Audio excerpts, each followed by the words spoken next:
Сәлем достар, сіздер агро каналындасыздар.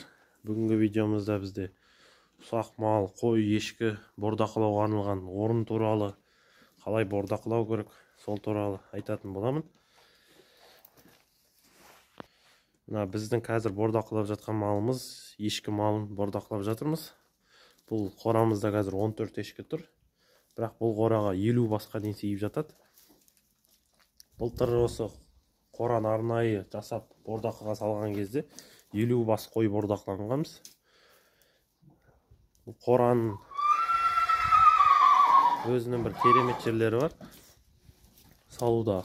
Мысалы, көп адамдар бордақылап жатқан кезде қойға шөпті жерге салып жатады. Олар шашып тастап жатады шөпті. Сол себепті мынандай ақыр жасадық арнайы. Ақырымыздың асты 20 балкалармен жасалған. Мына жағымыз сондай, мына жағы да сондай. Оның үстіне ағашты қажап, ағашты тоздырып жүрмес үшін мынандай темірден жасап, оны да шегеледік тесіп. Ал үстінен секіріп өтіп кетпес үшін осындай темірді 20-25 сантиметр расстоянияда қойып, ешкінің басы сиятындай ұсақ малдың ешкі қойды. Сондай жасадық. Кейбір ешкілеріміз болды, үлкен ешкілер одан да секіріп кетіп жатты. Содан кейін мынандай үстіне жіп тартып шықтық арқаннан. Ол ағаш не шегелеп жатқаннан гөрі осы жеңіл. Үйлеріңізде арқан не болса, осындайдан тартып шықсаңыздар болады. Ал бордақыға келетін болсақ, бұларға 2 уақыт шөп салынады. 2 арқа шөп алып келіп саламыз. Ол примерно 14 басқа таңертең 1 тюк, кешкісін 1 тюк жейді. Бұл жетіп жатады, себебі сағырлатып жегізіңіздер. Мынау қазір таңертеңгі шөбі, таңертең жеп түске қарай алып басқа шөп салатын боламыз. Жемді мен ұсақ малға ірі қараға берген сияқты 2 уақыт, 3 уақыт берем деп айта алмаймын. Өйткені бұларға жемді постоянно салып қоямын, мынандай ыдысқа. Жегендерінше жейді, қалғаны қала береді. Себебі бұлардың біреусі жеп үлгереді, біреусі жеп үлгермейді ұсақ малдың. Сол себепті жем 24 сағат бойы тұрған дұрыс деп ойлаймын. Ал суға келетін болсақ, суды 1 уақыт береміз түсте. Сол кезде барлығы ішіп алады, шелекпен алып келіп. Жемді осындай қара кизайын трубалардан жасадық, пластмассовый. Ортасынан бөліп шығып, осылай 2 шетін бітеп, соған жем салып қойдық. Жемнің құрамына келетін болсақ, жем бізде бидай береміз, себебі бидай құнарлы. Мынандай ішіне тышып тастаса да малдар дейтіп аласағанға жеңіл келеді, ішін тазалауға. Содан осыны кизайын трубадан жасап шықтық. Осының ішіне бидайымызды толтырып салып қоямыз. Мөлшерімен жарты шелек бидай жейді. 10 литрлік шелектің жартысынан жейді. Ол примерно бір 4 шашка, 5 шашка. Ал килограммда алсақ 5 килограммдай болады.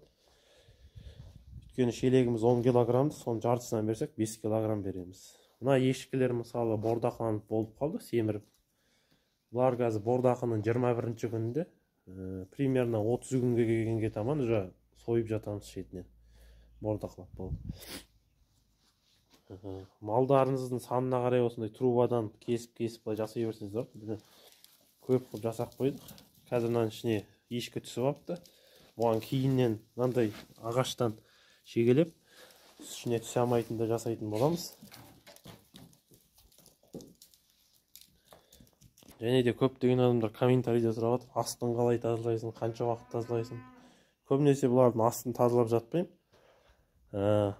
Бұлардың астын мусорға шығарып, оны шығартқанға ақша құртып, оны тағы да ауыр жұмыс қылып жасағанша, мен бұлардың астын тырмамен или сібірткімен тырмалап тазалап аламын.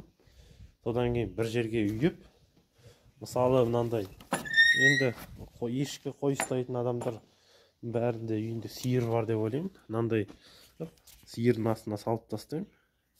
Сонда сиырдың асты жылы жатады, тонбайды. Себебі қазір күз кезі, күн суық, қыста келе жатыр, ауылдарда уже қыс болып кетті. Сол себепті осылай жасап қоюға кеңес беремін. Ақырымыздың ұзындығы примерно ақырымыздың ұзындығы 12 метр. Бұны сіздер оның да үлкен қылып, қораңыздың көлеміне қарай, малдың көлеміне қарай үлкен қылып күшейтіп жасай беруге болады. Ақырдың ені жарты метр. Примерно 60 сантиметр 50 сантиметр сондай болады жалпақтығы. Ал биіктігі болса 40 сантиметр асты. Одан кейін 20-25 сантиметр жіберіп үстіне темір шегелейсіздер. Одан мал өтіп кетіп жатса үстіне арқанмен жасап қойсаңыздар болады.